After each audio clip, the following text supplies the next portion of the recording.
Exercise 2.6 के question number 7 का part 2 है। 3 minus 2 iota x plus y iota is equals to 2x minus 2y iota plus 2 iota minus 1। इसको सबसे पहले हम सिंप्लीफाई करेंगे। सिंप्लीफाई करने के बाद हम इसके रियल पार्ट्स और इमेजिनरी पार्ट्स को अलग-अलग करेंगे। फिर इसके बाद हम उसको सॉल्व करेंगे और फिर हमारे पास x और y की वैल्यू आ जाएगी। इसको इसके साथ मल्टीप्लाई करेंगे, फिर इसको इसके साथ मल्टीप्लाई करेंगे, फिर इसको इसके साथ मल्टीप्लाई करेंगे और इसको इसके साथ मल्टीप्लाई करेंगे। इसी तरह 2 को पहले इस टर्म के साथ मल्टीप्लाई करेंगे, फिर इस टर्म के साथ मल्टीप्लाई करेंगे।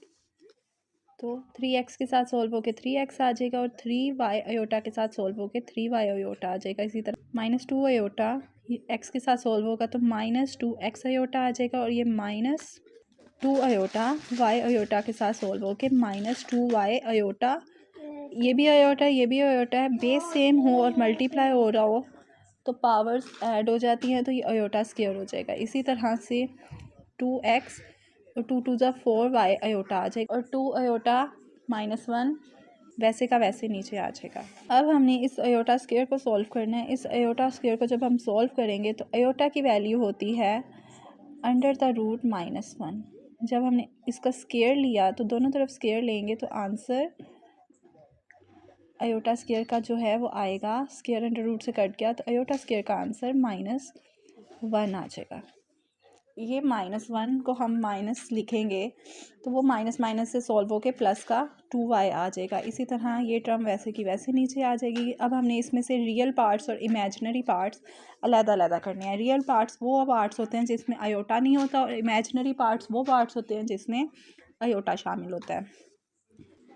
इस टर्म में और इस टर्म में अयोटा शामिल नहीं है, उसको हम इकट्ठा करके लिख देते हैं। और इस टर्म में और इस टर्म में अयोटा आ रहा है तो अयोटा हम बाहर लिख लेंगे तो अंदर 3y माइनस 2x आ जाएगा। इसी तरह से इस टर्म में और इस टर्म में अयोटा शामिल नहीं है, इसको हम इकट्ठा लिख देंगे। और इस टर्म में और इस टर्म में अयोटा शामिल है तो हमने प्लस अयोटा बाहर लिख दिया तो ये सबसे पहले प्लस वाली टर्म इधर आ जाएगी तो 2 आ जाएगा और ये -4y वैसे का वैसे नीचे आ जाएगा। अब हमने इक्वेटिंग रियल पार्ट्स किया, यानी कि a प्लस अयोटा b अगर हमारे पास है वो x प्लस अयोटा y के बराबर हो तो हमारे पास ये रियल पार्ट इस रियल पार्ट के बराबर होता है और इसी तरह इमेजिनरी पार्ट हमारे पास इसके इमेजिनरी पार्ट के बराबर होगा। इसको हमने ध्यान में रखते हुए यहाँ पे इक्वेटिंग रियल पार्ट्स की तो 3x plus 2y is equals to 2x minus 1 आ जाएगा। x की टर्म इधर भी है इधर भी है, ये x इधर आ जाएगा तो ये 2x माइनस 3 हो जाएगा। बाकी सारी टर्म्स वैसे की वैसे आ जाएंगी। प्लस का 2 है माइनस का 3 है, इसको हम सॉल्व करेंगे तो ये -3x प्लस 2x आ जाएगा। तो प्लस माइनस माइनस साइन बड़ी रकम का, इसको हम माइनस करेंगे और साइन बड़ी रकम का नीचे ले आएंगे तो 3 में से 2 निकाला तो 1 बचा।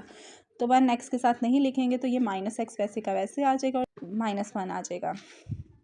अब ये x टर्म यहाँ पे माइनस है, इधर आके प्लस हो जाएगी और ये 2y इधर प्लस है इक्वल के इधर आके माइनस का हो जाएगा। तो हमारे पास x की वैल्यू आ जाएगी -2y माइनस 1। इसको हम कहेंगे इक्वेशन नंबर 1। अब हम इसको यहीं पे छोड़ देंगे और नेक्स्ट स्टेप करेंगे कि इक्वेटिंग इस इमेजिनरी पार्ट्स, इसके अब इमेजिनरी पार्ट्स यानी अयोटा के साथ वाले पार्ट्स को बराबर कर देंगे। 3y minus 2x is equals to 2 minus 4y, इसको हम यहाँ लिख लेंगे। यहाँ पे हम x की वैल्यू पुट कर देंगे जो कि हमने ऊपर निकाली है 2y माइनस 1, यहाँ पे पुट कर देंगे तो सारी टर्म्स वैसे की वैसे आ जाएंगी, सिर्फ x की जगह -2y माइनस 1 आ जाएगा।